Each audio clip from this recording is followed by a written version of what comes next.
how can you make your iPhone 16 photos and videos even better? The iPhone 16 comes with several improvements to photo and video, and our filters are designed to enhance your iPhone photography and videography.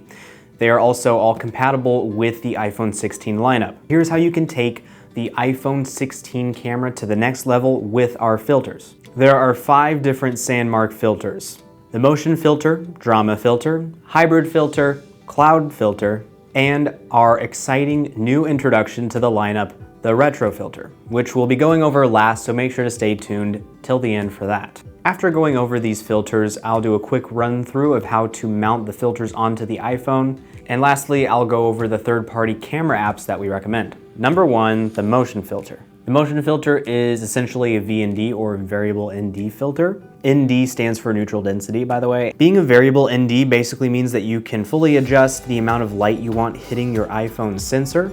And this ranges from 8 to 64 stops. For photographers, this is great because you can lower your shutter speed really low while maintaining the right exposure. And this is awesome for being able to create natural or stylized motion blur in your photos. The motion filter is definitely necessary for video because during any time of the day, basically, you're going to want to keep your shutter speed at a constant rate following the 180-degree rule, which allows for natural motion blur throughout all of your videos. Second, drama filter. Drama filter is pretty straightforward. It is essentially a polarizer, and so it is basically sunglasses for your iPhone. Being a polarizer, it reduces reflections in surfaces such as windows and water. And moving on to the third, which would be the hybrid filter. So this is a polarizer and a neutral density filter. And the SANDMARC hybrid filters arrive in a 3-pack, which includes the ND stops of 16, 32, and 64. So you get the choice in how dark or bright that you want your image,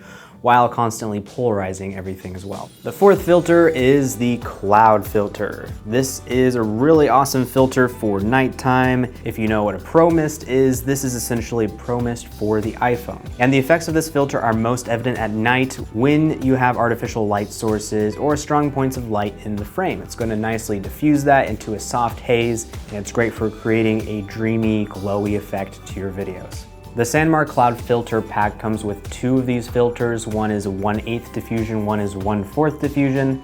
And last but not least, like I mentioned before, our newest exciting introduction to the filter lineup of SANDMARC is the retro filter. The retro filter combines elements from across all of the filters. It's like a cloud filter because it has diffusion built in, and it has a bit of a polarizing effect as well. And on top of all of that, the retro filter adds a golden warm tint to the image. And this combination results in a retro effect to your photos and videos. It's perfect when you want to achieve a more filmic, vintage vibe with your iPhone.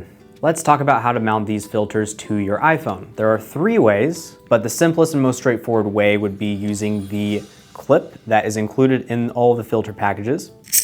Just screw the filter onto the clip. These filters are also really durable. To clip it on the iPhone is very self-explanatory. Make sure that you have the back of the clip on the iPhone screen, and then the circular part goes perfectly over the 3 camera setup on the iPhone. Make sure that it's covering all of these lenses. Super intuitive, easy to put on, easy to store. The second way takes a tiny bit more time, but is definitely more secure. If you have one of the SANDMARC cases, it's going to have the metal threading around the camera system. You're going to use this filter step-up ring, which is purchased separately. Screw that into the case first. Take the filter and screw it onto the step-up ring. The filter is screwed securely into place, metal to metal. It's not going anywhere. The third way that we mount the filters onto the iPhone is if you are using a lens. So let's say, for example, I put the SANDMARC wide lens on the iPhone by screwing it into that metal threading that I just talked about. Now I'm going to take, for example, the cloud filter, and all I'm going to do is put it on top of the wide lens and twist a few times to screw it into the metal threading that is along the lens. And it is as simple as that. Now the filter is screwed onto the wide lens. And those are the 3 ways you can mount filters onto your iPhone. And now we've reached the third-party apps. You can use the native app on the iPhone for a lot In most cases, we do recommend using third-party apps. For photography, we definitely recommend Pro Camera. Pro Camera unlocks all of the manual controls you could possibly need in an iPhone camera, such as shutter speed, ISO, white balance, shooting in RAW, shooting in JPEG, etc. And for videography, we recommend the Blackmagic Camera app. The Blackmagic Camera app introduces full manual control into your video settings, but in a nutshell, those are the two third-party apps we recommend for photography and videography. 5 SANDMARC filters, 3 ways of mounting them onto your iPhone 16 Pro, and as always, stay tuned for future videos by subscribing, and see you in the next video.